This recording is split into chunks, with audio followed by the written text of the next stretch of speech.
Thank you, Mr. Chairman. Mr. Cooper, how does the provision of paveway bombs for bombing targets in Yemen help Saudi Arabia, or how did it help Saudi Arabia meet an emergency imminent threat from Iran to its oil fields, to shipping in the Gulf, targets in Iraq and Lebanon that you mentioned, all the threats that you mentioned? Yeah. Thank you for that question. So the key word there is precision guidance.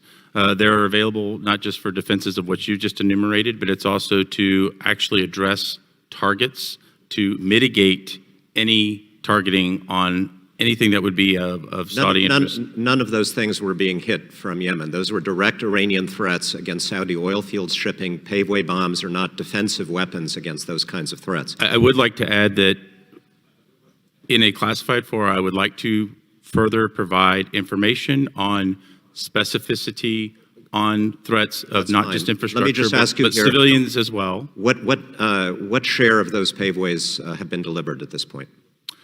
Anything that would have been a direct commercial sale would have been delivered. In fact, I would note that at the time the OIG concluded the report, we had asked them to update it. Their date of information was old. It was in late 19. Were the paveways delivered within, say, 2-3 weeks of the emergency declaration? They were, I couldn't tell you exactly, but they were delivered. Those were some of the first things delivered because they were ready for delivery.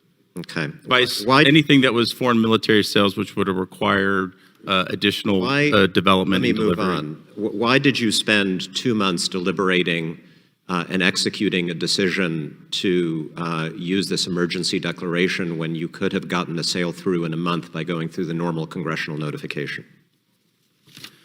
Speaking of notification, all the sales had been notified to Congress. This was part of the open and transparent process that we have. It's a feature, not a bug. If anything, it does show that we are stronger against our adversaries who don't have transparent processes.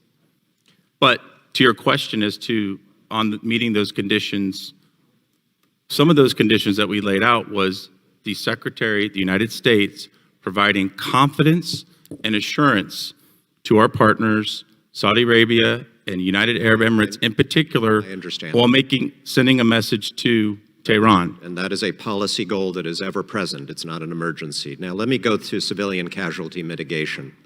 Spring of 2017, we made a real effort. The Trump administration made a real effort, laying out actual conditions to Saudi Arabia for the receipt of these weapons. And those conditions weren't just about training, sir. They included the provision of a no-strike list with 33,000 specific targets. Are you aware that the Saudi Air Force has continued to strike specific coordinates on the no-strike list that the United States gave them since that was handed over, in fact, repeatedly handed over? Yes or no?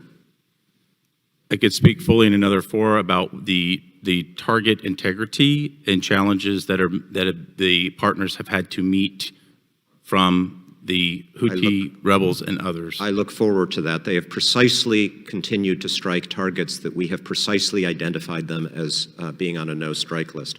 Sir, if you were teaching me to drive for 5 years and I continued to hit passersby, continued to total my car, would you continue to give me the keys?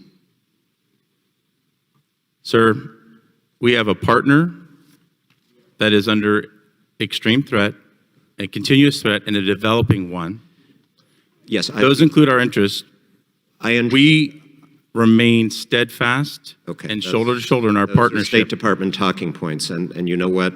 I don't think under those circumstances, we've gone from actually providing conditions to the Saudis, from serious people like General Jim Mattis, to having you sit here and tell us that the new and improved policy is we're giving them a toolkit. We're giving them a suite of technical solutions when they have continued to deliberately and precisely hit targets we have asked them not to hit. Mr. String, one of the recommendations in the IG report, reportedly, was that the department, quote, update its analysis of legal and policy risks related to selling these bombs to Saudi Arabia. Why was that recommendation moved to the classified annex of the report? Why is that classified? Congressman, if I understand your question correctly, you're asking about a classified recommendation? I'm asking about a report that was moved to the classified annex. Why was that classified? I don't have specific recollection of the deliberations by the IG that went into that, but I'm not comfortable talking here about anything in the classified annex. And then let me just finally ask you, I don't care whether you saw a memo from 2016. I saw it. I was an assistant secretary at that point. But you're the acting legal advisor. Is it still the view? Is it still your view? Is it still the view of the Office of the Legal Advisor that State Department officials potentially face personal legal liability if they provide weapons to a partner country without adequate safeguards as to mitigating civilian casualties, when you have this 5-year record of war crimes being committed and documented by our partner? Is that still the view of your office?